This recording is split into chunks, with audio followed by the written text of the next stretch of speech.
Ketika Profesor Gun menelepon, Jordan masih di kamar mandi. Mengambil panggilan, Jordan segera bertanya dengan tidak sabar, "Profesor Gun, apakah Anda sudah mendapatkan hasilnya?" Profesor Gun berkata, "Ya, Tuan Steele, mereka bersama saya. Saya dapat menjamin bahwa hasil laporan itu benar-benar akurat dan sama sekali tidak ada pemalsuan." Jordan tentu saja paling mempercayai Profesor Gun karena dia mendapatkan gambaran yang jelas tentang profil dan latar belakangnya. Lagi pula, Profesor Gun sadar betapa kuatnya Jordan. Bahkan keluarga Howard tidak akan bisa mengancam atau menyuap mereka. "Bolehkah saya bertanya apa yang sedang dilakukan Tuan Steele sekarang?" Profesor Gun tiba-tiba bertanya. Jordan menjawab dengan jujur, "Aku di kamar kecil." "Apakah Anda melakukan nomor 2 atau apa?" Profesor Gun terus bertanya. Jordan bertanya dengan canggung, "Apakah menurutmu aku akan mengangkat teleponmu saat aku melakukan nomor 1? Dan, Steele, Anda tidak dalam kondisi yang sesuai untuk mendengar hasilnya sekarang. Mengapa saya tidak memberitahu Anda hasilnya ketika itu nyaman bagi Anda?" Jordan tercengang. Mengapa tidak nyaman? Apakah Chloe bukan putrinya? Untuk sesaat, Jordan mulai membiarkan imajinasinya kembali liar. Profesor Gun tua yang berkabut itu selalu sulit ditebak. Dia adalah salah satu dari sedikit orang yang pikirannya tidak bisa dibaca Jordan. Terakhir kali dia melakukan tes paternitas untuk Jordan dan Hailey, dia memiliki ekspresi yang rumit dan tidak dapat dipahami di wajahnya yang membuat Jordan bermasalah untuk waktu yang lama. Oleh karena itu, Jordan tidak pergi ke pusat tes untuk mengumpulkan hasil kali ini karena dia tidak ingin disesatkan oleh ekspresi mikro Profesor Gun lagi. "Oke, aku akan menelponmu nanti." 5 menit kemudian, Jordan memanggil Profesor Gun lagi. Kali ini, Profesor Gun menjawab telepon dan berkata, "Tuan Steele, saya dapat melihat bahwa Anda menjadi cemas. Saya menyarankan Anda untuk tenang sebelum saya memberitahu Anda hasilnya." Petik 2. Mendengar kata-kata Profesor Gun, Jordan memiliki firasat kuat bahwa hasilnya mungkin tidak menguntungkan. Jordan menarik napas dalam-dalam dan kemudian berkata, "Oke, saya bisa menerima hasil apapun. Katakan saja pikiranmu." Petik 2. Profesor Gun menambahkan, "Saya mendengar bahwa lingkungan di pihak Anda cukup kacau. Saya sarankan Anda mendengarkan laporan di lingkungan yang lebih tenang." Jordan mengambil remote control dan mematikan TV di hotel, setelah itu ruangan kembali hening. "Profesor Gun, jangan menyiksaku. Katakan padaku, apakah Chloe anakku atau bukan?" Petik 2. Jordan sudah bersemangat dan dia tidak bisa menunggu lebih lama lagi. "Oke." Profesor Gun tetap tenang dan tak terduga. "Sekarang saya akan mulai mengumumkan kepada Anda hasil tes paternitas. Mohon siapkan mental. Berdasarkan informasi yang tersedia dan hasil analisis DNA, Anda adalah ayah biologis Chloe." Berengsek! Jordan tidak hanya senang mendengar hasilnya, dia bahkan membentak Profesor Gun. "Chloe adalah anakku. Anda bertele-tele untuk waktu yang lama dan mengatakan kepada saya untuk menyelesaikan bisnis saya sebelum Anda memberitahu saya hasilnya. Bukankah kamu baru saja memberitahuku? Apakah Anda tahu apa yang saya khawatirkan selama beberapa menit itu?" Petik 2. Profesor Gun ini sangat kejam. Dia sengaja memasang ekspresi rumit dan khawatir di pusat tes ayah terakhir kali. Jordan, yang bisa membaca ekspresi mikro, merasa sangat cemas. Dia tidak menyangka akan disiksa selama beberapa menit setelah mengangkat. Profesor Gun kemudian tertawa dan berkata, "Saya hanya takut Anda akan melompat dari toilet pada saat gembira." "Haha." Jordan mengutuk, "Kamu orang tua yang licik. Aku tidak akan melibatkanmu untuk tes paternitas lagi." Profesor Gun tertawa dan berkata, "Saya juga berharap Tuan Steele tidak akan pernah memiliki kekhawatiran dan kecurigaan seperti itu lagi. Saya berharap Anda memiliki keluarga yang bahagia." "Oke, aku tutup sekarang." Jordan menutup telepon dan benar-benar melompat kegirangan. Chloe adalah anaknya. Chloe memang anaknya. Dia hanya merasa bahwa telepatinya tidak mungkin salah. Selain itu, seperti Jordan, Chloe memiliki bakat musik dan pekerja keras. Semua kecurigaannya tidak beralasan. Lauren tidak pernah berbohong kepada Jordan, dan dia adalah wanita yang baik. Jordan adalah satu-satunya pria yang pernah berhubungan intim dengannya seumur hidup ini. Jordan buru-buru mengganti sepatunya dan meninggalkan hotel sambil menginstruksikan Salvatore untuk check out dari kamar hotel. Dia memutuskan untuk kembali ke rumah Lauren malam ini. Setelah membelikan Chloe sekantong permen pelangi favoritnya, Jordan dengan bersemangat bergegas kembali ke rumah Lauren untuk menemui Chloe. Pada saat ini, Chloe berada di halaman dan belajar melukis dengan seorang lelaki tua yang berambut putih. Melihat Jordan berjalan dengan beberapa permen karet, Chloe segera meletakkan kuas dan melompat ke arah Jordan sambil berseru, "Ayah." "Sayang." Jordan mengangkat Chloe dengan gembira. Pria tua itu melihat Jordan dan berinisiatif untuk menyambutnya. "Kamu ayah Chloe kan?" "Tidak heran, Chloe sangat cantik. Seperti yang saya katakan, anak perempuan cenderung mewarisi kecantikan mereka dari ayah mereka dan tinggi badan mereka dari ibu mereka." Lauren berjalan mendekat dan memperkenalkan pria itu kepada Jordan. "Ini guru melukis Chloe, Tuan George. Dia master lukisan papan atas di negara ini." Jordan memandang pria tua yang memiliki penampilan halus dengan beberapa kekaguman. Dia mengambil inisiatif untuk mengulurkan tangannya untuk berjabat tangan. "Tuan George, senang bertemu denganmu. Aku harus mengandalkanmu untuk mengajari Chloe melukis di masa depan." Chloe berkata dengan polos, "Tuan." George berkata bahwa saya mewarisi kecantikan saya dari ayah dan tinggi badan saya dari ibu. Itu sebabnya aku tidak setinggi Mommy. Apakah itu berarti aku tidak mewarisi penampilan ibuku karena dia tidak tampan? Jordan geli dengan logika Chloe yang mengesankan sebelum berkata sambil tersenyum, "Ibumu adalah wanita yang paling tampan dan paling cantik di dunia. Chloe, kamu bisa melupakan melampaui ibumu sebelum kamu mencapai usia 20 tahun. Petik 2. Meskipun Lauren tidak bisa membaca ekspresi mikro, dia masih bisa melihat bahwa suasana hati Jordan sedang baik hari ini. Alasan kegembiraannya jelas karena pengetahuannya tentang hasil tes paternitas. Kali ini, Lauren tidak menghargai kasih sayang Jordan. Sebaliknya, dia berjalan kembali ke kamarnya dengan marah. Jordan buru-buru mengikuti dan mengulurkan tangannya dari belakang Lauren untuk memeluknya. "Maaf, Lauren, aku seharusnya tidak meragukanmu." Lauren akan sangat senang dipeluk oleh Jordan di masa lalu, tetapi sekarang, dia mengambil inisiatif untuk mendorongnya menjauh. "Jadi hasil tes paternitas keluar?" Jordan mengangguk dan berkata, "Kamu tidak berbohong padaku, akulah yang terlalu banyak berpikir." Jordan terus menarik tangan Lauren dan berkata, "Aku minta maaf atas apa yang terjadi beberapa hari terakhir. Aku akan menebusnya untukmu malam ini." Lauren berkata, "Sebaiknya kau tinggal di hotel. Jangan pulang. Chloe dan aku bisa menjaga diri kami sendiri. Kami tidak membutuhkanmu." Ini adalah pertama kalinya Jordan melihat Lauren berbicara dengannya dengan sikap seperti itu. Sepertinya Lauren sangat kesal dengan Jordan. Dia sangat mencintai Jordan, namun dia meragukan kesetiaannya. Namun, Jordan tidak berkecil hati karenanya. Sebaliknya, dia merasa bahwa Lauren benar-benar imut ketika dia marah padanya. Selama ini, Lauren sangat tunduk pada Jordan. Tetapi seorang wanita yang terlalu patuh sepanjang waktu akan tampak membosankan dan munafik. Setiap orang memiliki temperamen dan cara Lauren berperilaku sekarang lebih tulus.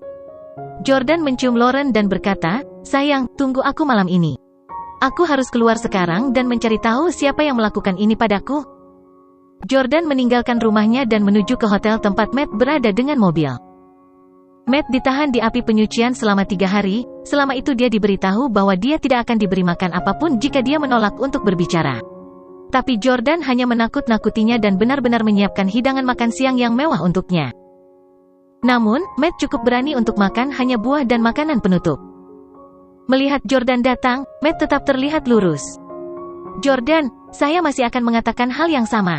Foto-foto itu bukan milik saya dan saya tidak mengambil foto itu sama sekali. Saya tidak meremehkan Nona Howard dengan cara apapun. Anda dapat memeriksa rekaman setiap sesi perawatan yang saya berikan padanya." Petik 2.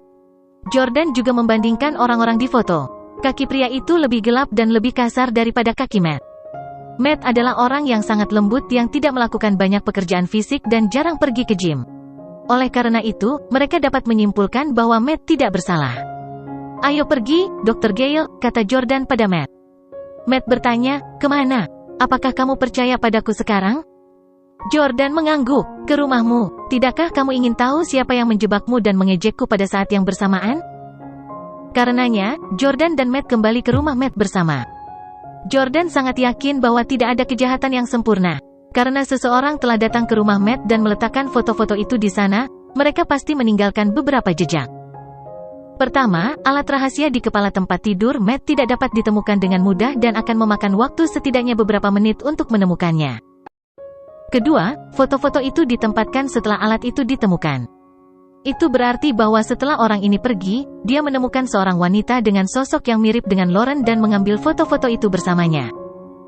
Dia kemudian datang lagi.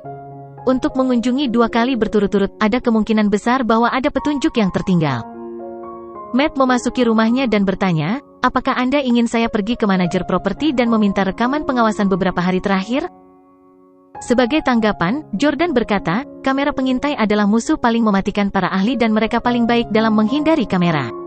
Dia akan berhati-hati untuk menghindari kamera pengintai, meninggalkan sidik jari, dan hal-hal lain seperti itu. Saat Jordan berjalan, dia tiba-tiba mencium bau aneh dan bertanya, bau apa itu? Matt merasa malu untuk beberapa saat, dan dia dengan panik bergegas ke depan untuk menunjuk ke tempat sampah. Maaf, saya terlalu malas, tempat sampah ini sudah lama penuh. Aku lupa mengosongkannya. Jordan berkata, buang tong sampahnya. Hah? Matt sedikit enggan, tempat sampah itu penuh dengan barang-barang kotor jadi mengapa mereka mengosongkannya? Tempat sampah di rumah Matt adalah jenis yang high-end, cerdas, dan tertutup. Itu bukan jenis di mana isinya bisa dilihat secara sekilas. Matt tetap menuangkan isi tong sampah, dan kerumunan langsung menutup hidung mereka. Merasa bingung, Salvatore berkata, Dr. Gale, Anda tampaknya menjadi aneh bersih. Telur busuk ini sudah ada sejak lama. Namun, Anda tidak membuangnya. Petik 2. Matt merasa malu. Namun, Jordan tidak mempedulikan detail tersebut. Menendang semua sampah dengan kakinya, dia menemukan puntung rokok di dalamnya. Dr. Gale, apakah kamu merokok? Matt segera bekerja. Saya tidak merokok. Puntung rokok ini jelas bukan milikku. Dia secara mengejutkan menemukan sesuatu. Jordan segera berjongkok dan memungut puntung rokok. Puntung rokok adalah Marlboro dan hanya ada satu kata di sisi puntungnya. Itu adalah Jamie. Jamie, ini Jamie? Jordan tiba-tiba teringat bahwa mereka bertiga telah membeli tiket ketika mereka pergi keluar untuk bersenang-senang setelah pelatihan bertahun-tahun yang lalu. Itu adalah pertama kalinya Jamie belajar merokok dan dia bahkan mengukir namanya di setiap batang rokok. Jordan kemudian bertanya mengapa dia harus menulis namanya di rokok.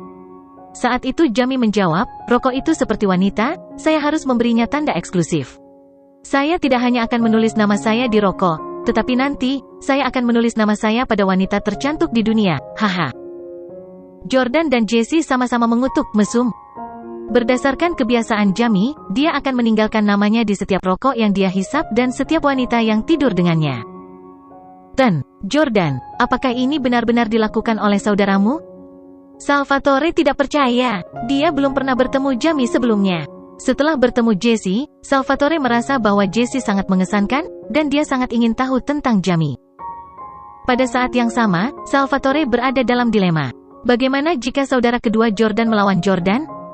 Ini dia pasti sudah mengetahui bahwa Jesse sedang menyelidiki Lauren, jadi dia sengaja meletakkan barang-barang ini di rumah Dr. Gale terlebih dahulu. Dia hanya ingin membuat Jesse memberitahuku bahwa ada yang salah dengan Lauren. Saya kemudian akan berselisih dengan Howard dan saya bahkan mungkin terbunuh oleh mereka. Agendanya adalah menjadikanku musuh keluarga Howard dan dengan demikian menggunakannya untuk menyingkirkanku. Salvatore tidak bisa menahan diri untuk tidak menelan air liurnya dan bertanya, Tuan Jordan, apakah saudaramu kuat atau tidak? Salvatore sedikit takut bahwa dia mungkin tidak bisa mengalahkan Jamie. Pada saat ini, telepon Jordan berdering. Halo. Yordania, ini kakek. Orang yang menelepon bukan kakek Jordan, tapi kakek Lauren. Howard sir, ada apa? Datanglah ke tempatku untuk makan malam, ada yang ingin aku katakan padamu. Tentu. Dengan begitu banyak hal yang terjadi baru-baru ini, Martin pasti sudah mengetahuinya, jadi Jordan tidak punya pilihan selain memberinya penjelasan. Setelah tiba di rumah Martin, Jordan mengobrol sebentar dengan Martin sebelum pergi ke ruang kerja Martin. Martin bertanya, kudengar kau membawa Chloe untuk melakukan tes paternitas lagi. Benarkah itu? Jordan menundukkan kepalanya dan berkata, ya, saya minta maaf, saya seharusnya tidak meragukan cucu Anda. Aku jatuh ke dalam perangkap orang lain. Martin berkata dengan nada tenang, aku juga tahu sedikit tentang masalah ini. Sebagai laki-laki, wajar jika marah setelah melihat foto-foto itu. Saya juga khawatir tentang Lauren dan Matt Gale yang terlalu dekat untuk kebaikannya sendiri sebelumnya. Tetapi kakek nenek dan orang tuanya adalah orang-orang yang sangat baik, jadi saya merasa lega. Jordan, kali ini, aku tidak akan menyalahkanmu. Lagi pula, mantan istri Anda berselingkuh sebelumnya, jadi wajar bagi Anda untuk sedikit sensitif. Sebaliknya, Anda tidak memukul Lauren setelah Anda curiga bahwa dia telah menipu Anda juga tidak mengatakan sesuatu yang terlalu tidak berperasaan. Saya mendengar Lauren mengatakan bahwa Anda mengatakan kepadanya bahwa meskipun Chloe bukan putri Anda masih akan membesarkannya sebagai anak Anda sendiri dan saya sangat senang mendengarnya. Sepertinya kamu benar-benar memperlakukan Lauren dan Chloe sebagai keluargamu. Jordan tetap diam. Memang, Chloe dan Lauren sudah menjadi anggota keluarga Jordan yang tak tergantikan dalam waktu singkat ini. Martin bertanya, sudahkah Anda mengetahui siapa yang melakukan trik ini pada Anda? Jordan berhenti sejenak tapi dia tidak menyebut nama Jamie. Namun, yang mengejutkannya, Martin tersenyum dan bertanya, apakah itu saudaramu, Jamie? Jordan langsung terkejut, bagaimana Martin tahu tentang itu? Jordan bertanya dengan heran, Tuan Howard Sir, bagaimana Anda menebak bahwa saudara laki-laki saya yang kedua yang melakukannya? Seberapa banyak yang kamu ketahui tentang dia? Martin tersenyum dan berkata, sejak dia membawa cucu perempuan saya pergi dari New York City dan melemparkannya ke pesawat hanya untuk membuat Anda tidur dengannya sekali, saya tahu bahwa Jamie adalah orang di balik semua konspirasi. Jordan, apa kau tahu kenapa Jamie melakukan ini padamu? Jordan menghela nafas dan kemudian menggelengkan kepalanya. Aku tidak tahu. Saya berhubungan baik dengan Jamie. Walaupun kami jarang bertemu, dia selalu baik padaku. Bahkan jika kita saudara tiri, kita tidak perlu membunuhnya jika dia tidak memperlakukanku sebagai saudara. Aset keluarga kami cukup untuk kami bertujuh dan masing-masing dari kami akan memiliki kekayaan yang tak terbatas. Dia tidak punya alasan untuk melakukan ini. Yang mengejutkannya, Martin terkekeh setelah mendengar kata-katanya. Apakah kamu ingin tahu mengapa dia melakukan ini padamu? Jordan tercengang. Berdasarkan apa yang dikatakan Martin, dia sepertinya tahu alasannya. Tapi bagaimana mungkin orang luar seperti dia tahu alasannya? Apakah kamu tahu? Jordan bingung. Martin mengangguk dan berkata, dia memang ingin menyakitimu untuk bersaing denganmu. Tetapi dia tidak bersaing denganmu untuk warisan aset tetapi rahasia keluargamu. Jordan langsung kaget. Orang tua ini tahu bahwa Stellus memiliki rahasia keluarga yang tidak diketahui. Setelah memikirkannya dengan cermat, Jordan merasa bahwa kata-kata Martin sangat masuk akal. Jamie tidak perlu bersaing untuk aset miliaran dolar karena dia bisa mendapatkan uang sebanyak yang dia inginkan. Jesse dan Jordan tidak menghargai uang karena pikiran mereka sudah menjadi transenden. Tidak peduli berapa banyak uang yang mereka miliki, itu hanyalah angka yang tidak bisa mereka gunakan. Karenanya, jika mereka akan bertarung, itu pasti karena rahasia keluarga. Jesse telah memberitahu Jordan bahwa Jamie mungkin sudah mengetahui rahasia keluarga itu. Karenanya, Jamie punya banyak alasan untuk mengejar Jordan. Namun, ini semua adalah urusan Stellus dan Jordan tidak perlu memberitahu banyak orang luar tentang hal itu.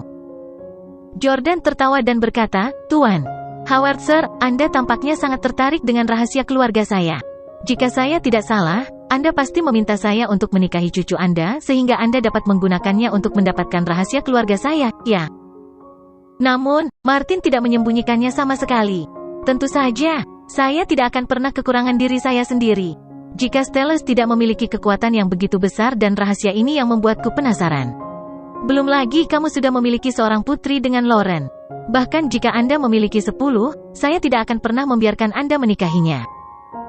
Jordan berpunuk dengan dingin dan berseru, kamu bisa mencoba. Martin berkata, kamu adalah orang yang cerdas. Tidak perlu bagi saya untuk berbohong kepada Anda. Sangat normal bagi manusia untuk menjadi egois. Mengapa saya harus repot-repot bersembunyi? Jordan, saya harap Anda tidak akan menolak saya karena ini. Aku hanya ingin tahu apa rahasia keluargamu. Aku tidak punya niat untuk merebut rahasia keluargamu. Selain itu, kami adalah keluarga dan Chloe adalah milikmu dan keturunanku. Tidak peduli apa rahasia keluarga Anda, saya akan berdiri di sisi Anda dan mendukung Anda. Agenda saya sangat sederhana. Jika Anda mengambil kekuatan Stellus dan jika rahasia keluarga ini dapat bermanfaat bagi Howard, saya harap Anda akan membantu anak-anak saya dan memungkinkan mereka untuk mendapatkan kemuliaan juga. Saya seorang pria sekarat yang hari-harinya dihitung. Saya pasti tidak akan menyembunyikan niat jahat apapun terhadap Anda. Petik 2. Martin terdengar sangat tulus. Itu normal baginya untuk penasaran. Jordan sendiri juga dipenuhi rasa ingin tahu. Jordan mengangguk dan berkata, ya, tetapi Anda harus menyelesaikan semua cobaan yang diberikan oleh keluarga sebelum Anda memenuhi syarat untuk mengetahuinya. Saya bahkan belum menyelesaikan uji coba bisnis, jadi Tuhan tahu berapa tahun yang dibutuhkan bagi saya untuk mendapatkan akses ke sana.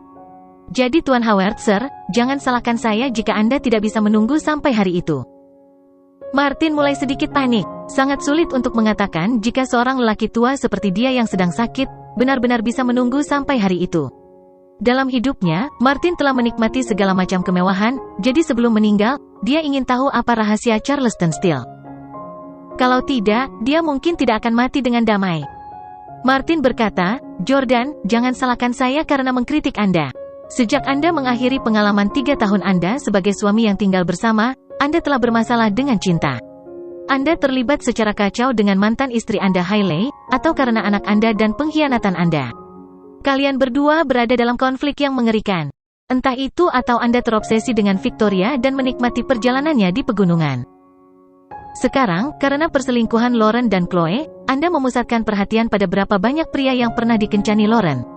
Pria tidak boleh terikat oleh masalah emosional ini sepanjang hari. Anda harus fokus pada cobaan yang diberikan oleh keluarga Anda." Petik 2. Martin benar tentang itu. Jordan juga merasa bahwa jika dia berhenti peduli pada Hailey setelah menceraikannya dan fokus mengembangkan S Corporation sebagai bagian dari percobaan bisnisnya daripada membalas dendam, dia mungkin sudah menyelesaikannya sekarang. Jordan mengangguk. "Kamu benar. Saya sudah memutuskan bahwa saya tidak akan memikirkan hal-hal berantakan ini lagi dan fokus menyelesaikan uji coba bisnis." Martin tersenyum dan berkata, "Itu benar. Rahasia keluarga adalah yang paling penting." Karena Jamie tidak ragu-ragu untuk menyakiti saudaranya untuk ini, itu membuktikan bahwa itu bahkan lebih menarik daripada kekayaan miliaran dolar. Selama kamu memiliki rahasia ini dan menjadi penerus Teles, kamu dapat memiliki seluruh dunia. Begitu aku menyelesaikan persidangan dan mengetahui rahasianya, aku akan mengerti mengapa ayah Victoria menghilang begitu lama, gumam Jordan pelan. Setelah memikirkannya, Jordan berkata dengan agak pesimis, "Sebelumnya, bisnis saya dianggap sangat sukses tetapi saya tidak mendapatkan persetujuan kakek saya." Martin mengangguk dan berkata, "Itu wajar karena S Corporation bermunculan dalam waktu singkat karena uang. Perusahaan-perusahaan di bawahnya semuanya sangat sukses dan Anda hanya membelinya dengan uang. Tentu saja, Anda tidak bisa mendapatkan pengakuan kakek Anda dengan itu." Petik 2. Jordan, uji coba bisnis kakekmu tidak dimaksudkan bagimu untuk membangun perusahaan terbesar di negara ini, dia juga tidak khusus tentang jumlah keuntungan yang kamu hasilkan. Dia masih terutama melatih kemampuan Anda untuk menjalankan bisnis, membentuk kepribadian Anda, dan mengasah kemampuan Anda untuk menahan pukulan dan menemukan peluang dalam berbagai situasi. Sekarang aset Anda telah dibekukan, Anda tidak memiliki apa-apa atas nama Anda dan Anda sedang diawasi.